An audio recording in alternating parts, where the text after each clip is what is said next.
coming. I'm really excited to be here. And I know the weather is not good, and it's the end of the year, and everyone are dealing with their stuff, and yet you came here, and we very appreciate it. And it's hard to believe that it's 2023 already. We just started 2022, and all of a sudden. And it reminded me, and I'm coming back to Israel in 2024, after wrapping up 5 years that I've been here. Oh, wow. Yeah, but it's not yet. It's still 18 months ahead. Yes. But it's really close. And it reminded me of a joke that I heard.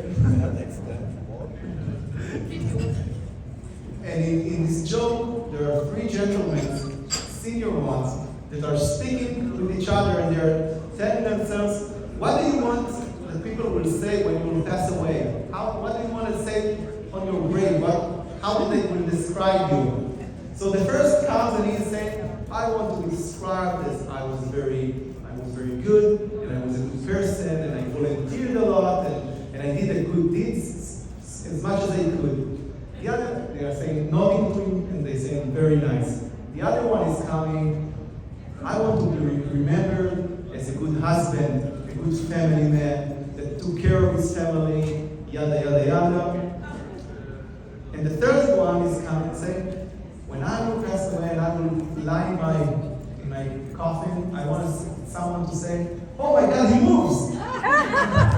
So no, it's almost the end. I'm still moving, and I'm not. And this is why we insisted to do this event today in 2022, because it symbolized something. Although it's the end of the year, and although we knew that not as many as we wished will come, it was important for us to show that Quebec matters for us very much. And it's in our work plan for 2022 as much as it's for 2023. And this is why we insisted so much. And for many of you, when I ask you, what are you, just to go ahead. When I'm asking someone from the travel industry, or when I ask someone from the travel industry, what did you do? Or what are you doing? Everyone told me we are selling travel, we are selling tickets, airlines, we are bringing someone from point A to point B. But what many of you, hopefully, or myself at least, understood in the last 3 years is that you're not doing all of that. You're making a difference, you're making a change in the world by travel. Because when someone is traveling, he's encountering different faith communities, beliefs, he's going outside of his comfort zone. And this is the only point in life when he's doing that proactively. He's choosing to go, he's not going to live like what he used to. He's not going to travel to somewhere that he recognizes. No, they are looking for something special, something unique. They want to travel like local. We have so many terminologies for that, but they are looking for a different, authentic experience to take them outside of their comfort zone, and then again to tell them somewhere different. And by that, it promotes culturalism. It promotes openness. And in a world that suffers so much from polarization, from politics, tourism really makes the world a better place.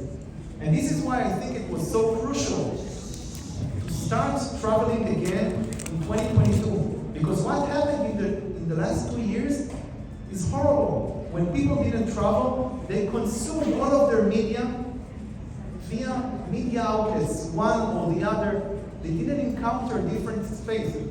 Social media, for example, gives you results based on what you are looking for. So you don't see other things that you don't like.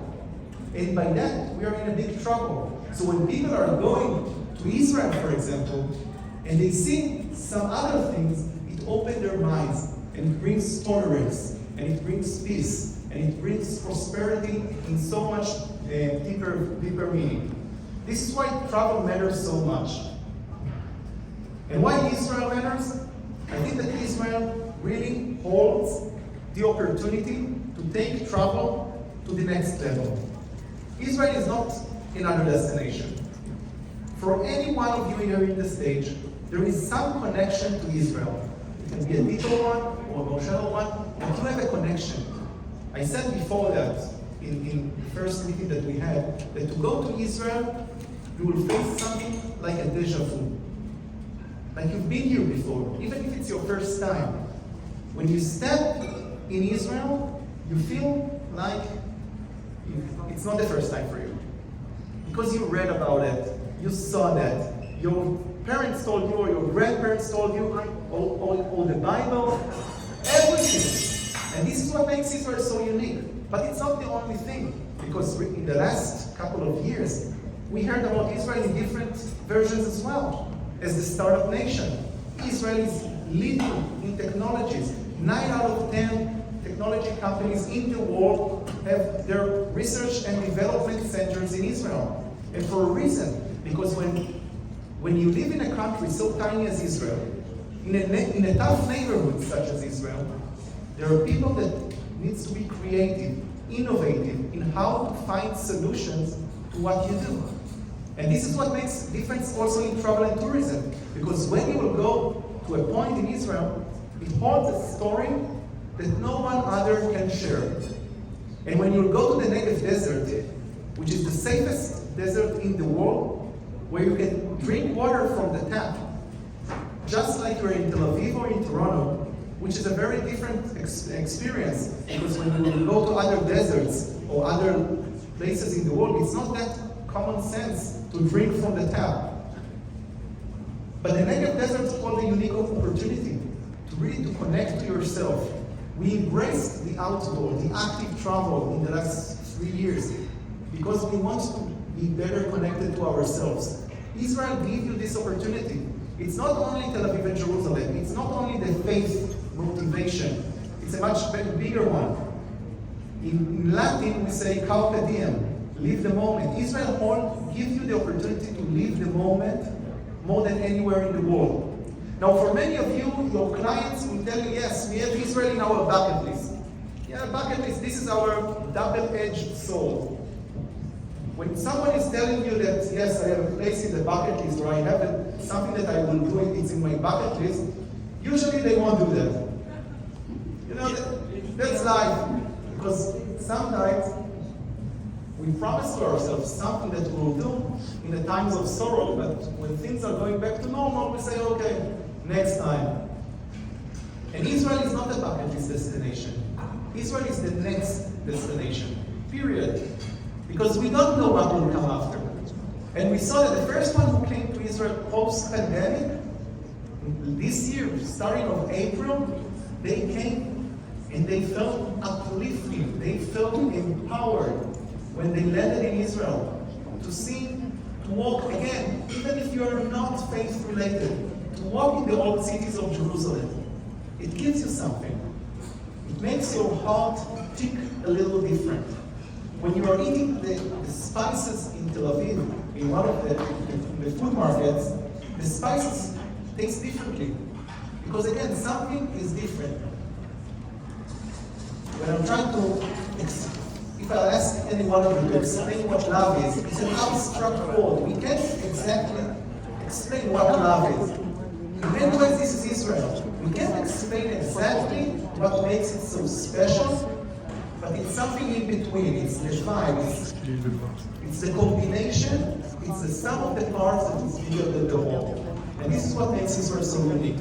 And now, you are asking me what, when tomorrow morning, when you will go to the office and you'll get a call from the agent or from the client, and they will ask for your consultants, because now they are asking more consultants, more guidance. They're not feeling as confident as they used to before.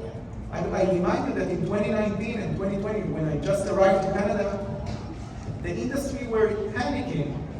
Is the travel agent is gone? There is no need for a travel agent? Now who thinks about it? Travel agents are in such a need because no one feels safe to buy with an OTA, just like this. They want the advice, they want the recommendation. All of a sudden, all the trains shifted from no agent to more agents, from no advice to more advice. And I think that this is what we need to embrace to understand. So when your clients is saying to you, where should they travel, I think that you need to remember first what I started at the beginning. that you are making the world a better place by travel. So if you will sell the same destination over and over, we will get to another trend that we encountered in 2019, which is over tourism, which is